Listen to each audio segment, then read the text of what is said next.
Magandang araw po sa inyong lahat at muli po, welcome po dito sa inyong paboritong programa. Dear Kuya E, itago niyo po ako sa pangalang Edu.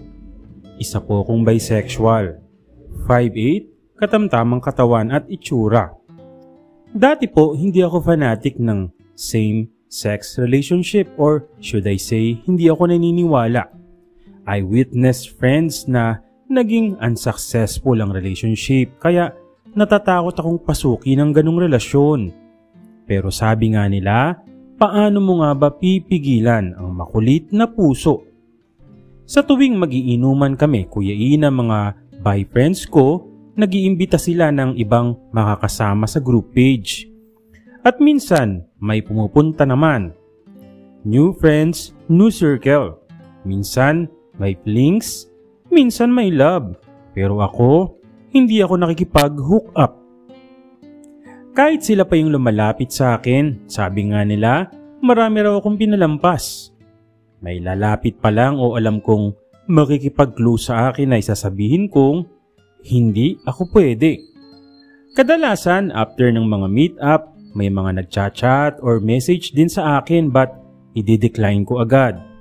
Kahit nga yung gwapong engineer na nakasama namin ng ilang linggo, kung saan ako'y ilang linggong kinulit, sabi ko hindi talaga ako pwede. Sabi nga ng friends ko ang lupit ko raw at paano ko raw nakakayanan yun. Dahil kapag nakainom na o may konting tama para sa kanila, konting paramdam lang ay kama na ang katapat. Pero sabi ko nga sa kanila, tao lang din naman ako na nakakaramdam. Pero talagang pinaglalabanan ko lang ang sarili ko. Biro pa nila, ano daw ba yung pinaglalaban ko? Maging isang birhen? Sabi ko wag nyo na akong pakialaman. Then one would say, papanain din ako ni Cupido. Hanggang hindi ko pala namamalayan, heto na nga at may darating na nga para sa akin. Birthday noon ng kaibigan kong si Vincent. Sa rooftop nilang place. As usual, nag-invite ulit ng mga makakasamahan sa group. Marami ang pumunta dahil Sabado yun, Kuya E. Then there's this one guy na first time akong nakita. Sa akin siya, nagtanong kung sino raw yung may birthday. Pero nagtaka ako sa sarili ko dahil tila nahook agad ako sa kanya. Yung mata niya parang kumikinang hanggang itinuro ko siya at sinamahan. Itago na lang po natin siya sa pangalang Jake. Kahawig kasi siya ni Jake Cuenca. May dala itong alak at ibinigay kay Vincent. Wow naman, nag-abala ka pa. Nagbibiro lang ako dun sa post ko pero salamat ha. Pero sorry Jake, kukunin ko pa kasi yung cake kaya maiwan ko muna kayo dyan. Edu, ikaw muna ang bahala sa mga darating ha. Saka dyan kay Jake. Bago lang kita nakita, ang gwapo mo. Oo naman, alagaan mo yung friend ko ha. Virgin pa yan at his age. Wika ni Vincent. Loko ka talaga. Kung di mo lang birthday, nako. Pasensya ka na dun ha. Gago talaga yun. Virgin ka nga. Wika ni Jake. Bakit? Masama ba? Tanong ko sabay tawa. Hindi naman. Astig nga eh. Yung boses ni Jake napaka-astig, Kuya E. Lalaking lalaki. Anong astig nga pala dun? Tanong ko sa kanya. Siyempre, hindi naman lahat tulad mo. Naputol ang usapan namin nang may mga lumapit pa kay Jake at nagpakilala. Bagong muka at may itsura, may mangangarir, malamang. Hanggang sa hinila nila si Jake para ipakilala sa iba at tuluyan na nga kami nagkalayo. Dati-rati wala akong pakialam kapag ganun pero that time nakaramdam ako ng inis. Pero lilingon-lingon si Jake sa akin nung hinila siya. Wari nagpapaalam. And sa paglalim ng gabi, may hinandang program para sa birthday ni Vincent. Pero bago magsimula ay nagpakilala muna isa-isa. Maraming gwapo na discreet, halata and all. Nung si Jake na ang nagsasalita ay maraming kinilig at bulong-bulungan. Mukhang makakarir daw sila. Yung boses ni Jake, buong buo talaga. Ang sarap sa tenga. Ang ganda rin ng forma ni Jake. Matapos magsalita si Jake ay ako naman ang tinawag ni Vincent. Yes, Kuya E, siya ang may birthday na gusto siya rin ng host. Pero hindi ko akalain na may intro pa siya sa akin. Okay, ang susunod na magsasalita ay ang jowa ng katatapos lang magsalita. Si Jake. Tawagin na po natin ang nanalo sa gabing ito, si Vincent. Napasigaw ang iba na yung iba ay wari na gulat. O akala ko ba ayaw niya magjowa? Sabi nung isa. Ay, jowa pala niya. Sayang, ang gwapo pa naman. Kaya nilinaw ko agad yon nung mahawakan ko ang mikropono. Ito talagang may birthday na ito pa uso. First time ko na-meet naging jowa ko agad. Wika ko. Sabay naman tila tinukso ako ng iba na nagpa-blush sa akin. Jake, masanay ka na sa mga yan na mga loko talaga yan. Nakangiti lang si Jake at sumenyas ng okay. Pero bakit ganon yung ngiti ni Jake parang nakakita ko? Matapos kong magsalita ay sumenyas si Jake na doon raw ako umupo sa tabi niya. Pag upo ko naman, nilapitan na naman kami ni Vincent. Sabi niya, alam nyo, bagay na bagay kayo. Parang kayo yata yung couple of the night ngayong gabi. Sabi ko, ako talaga na pagtripan mo ha. Sagot ni Vincent, naku ha, crush ko si Jake pero ikaw yata ang type. Kaya magpaparaya na ako. Minsan ka lang magkaka-love life kaya go ako sa inyo. Loko ka talaga. Asigasuhin mo na yung mga bisita mo. Saka marami pang magsasalita o. Ikaw ang host, di ba? Naku, sige na nga dyan na kayo at para magkasolo kayong dalawa. Biro pa ni Vincent. Sa lahat ng yon nakangiti lang si Jake. Ang gwapo niya, lalo kapag ngumingiti. Kain na tayo. Jake, tara. Wika ko. Tumayo na si Jake at sumunod sa akin. Jake, bay ka ba talaga? Tanong ko. Oo naman. Bakit hindi ba halata? Kaya nga nagtanong ako sa iyo eh. Malay ko ba kung straight ka lang or curious? Well actually, naroon pa lang ako siguro sa curiosity. Siguro since wala pa naman akong karanasan sa parehong kasarian na may girlfriend kasi ako before. Okay. Sige na nga. Kuha na tayong pagkain oh. Naisip ko kaya pala ang astig nitong taong to dahil baka bago pa lamang mag-e-explore. Hanggang nakakuha na nga kami ng pagkain at umupo sa table kasama pa ang iba. Siyempre, hindi maiwasan na kausapin si Jake at ako na rin. Pero nung oras na yon, bakit ba naiinis ako kapag alam kong magpapakyut kay Jake? Ang kakakausap sa kanya. Yung iba, wagas pang makalandi. Hindi ako ganun. Straight acting din ako like Jake. Though natuto na rin akong makipag-asaran tulad ni Vincent. Hanggang mamaya, bumulong si Jake, Kuya E. Okay ka lang ba? Napalapit sa akin ang kanyang labi. Napalunok. Iba ang pakiramdam na yon. Okay lang naman ako, sagot ko. Yung labi ni Jake sobrang pula. Sabi ko, may lipstick ka ba? Ha? Bakit mo naman natanong? Ang pula kasi eh. Wala.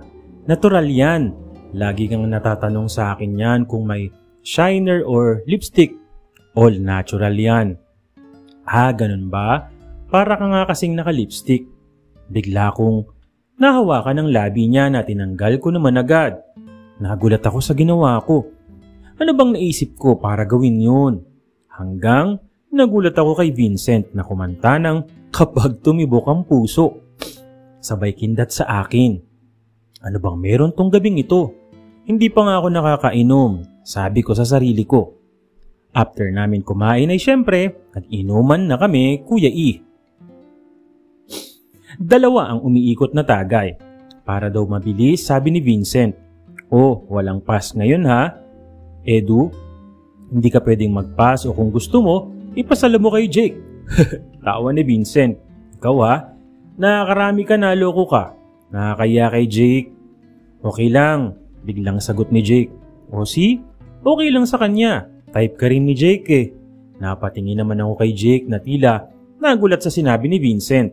Namula ang pisngi niya. Napansin ko yun. That night, Kuya E, dire-diretso ang tagay at kwentuhan. Hindi ako madalas mag-inom pero that night, nakarami akong inom pero hindi naman ako lasing. Hanggang may sumusuka na, may nag-aaway na magjowa, may dramahan. Ano-ano nga pa nga bang eksena kapag may inuman. Yung iba ay nagtakasan na. Hanggang inabot na kami ng anong oras. Madaling araw na yon, Kuya E. Hanggang sumabak na itong si Vincent na matulog na raw kami at lasing na siya.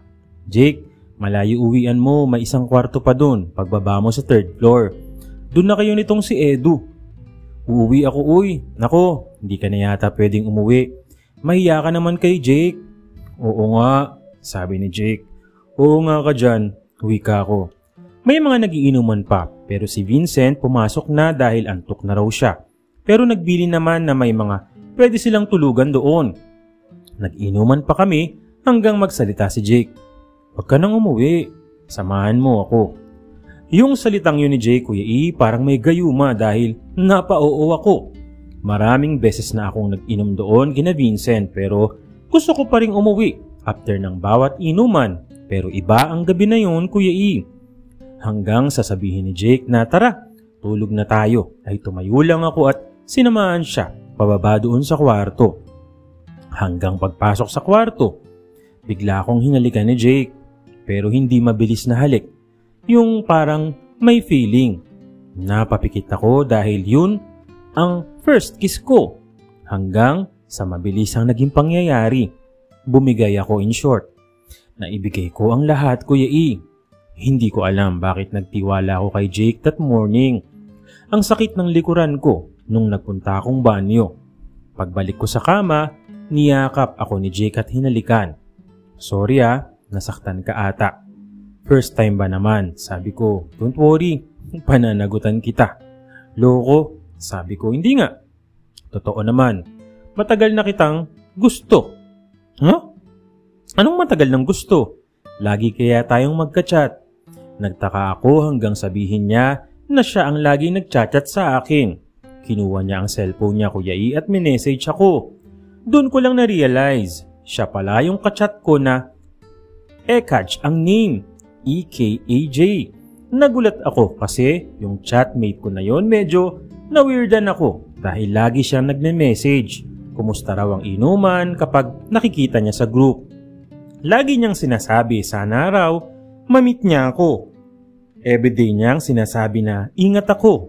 Pero there are times na aaminin ko napapakilig niya ako kahit chatmate lamang kami. Naisip ko pa nga na sana ma-meet ko siya pero malayo nga ang lugar niya. Sabi ko bakit di mo naman sinabi na ikaw pala to? Bumiyahe si Jake ng 8 oras para makapunta doon sa birthday ni Vincent at inamin niya sa akin na ako talaga ang dahilan. Kaya pala may message siya sa akin kung pupunta ba ako sa birthday ni Vincent. Hindi ko rin naman na-replyan saka sa layo ng lugar niya hindi ko naisip na pupunta siya. So ano, tayo na ba? Uwi ka ni Jake. Kaso ang layo mo. Lilipat ako dito. Pwede ako magtrabaho dito. Sagot agad ni Jake. Sure ka? Tanong ko, oo naman. Matagal kong pinangarap makasama ka. Ngayon pa ba kita pakakawalan? Natuwa naman ako. Sabi ko kay Jake, hindi ko akalain na ganun kabilis. Pero sabi ko, bakit hindi nga namin subukan? Kinuha ni Jake ang kaliwang kamay ko at kinuha ang palasingsingan. Sinuot niya ang singsing. Nagulat ako. Ang bilis naman. Hinanda mo ba talaga to? Paano mo nasiguro na mangyayari to? Sabi niya, ramdam ko lang. Ginayuma kita. Joke. Hindi ko alam kung ano yung maramdaman ko. Pero may kurot sa aking puso ang tagpong yun. Saktong-sakto yung singsing na kinaumagahan ko lang nakita na nakalimbag ang pangalan ko. Ganun niya, pinaghandaan yun. Hanggang sa umaga, Kuya E, gumising ako sa halik ni Jake.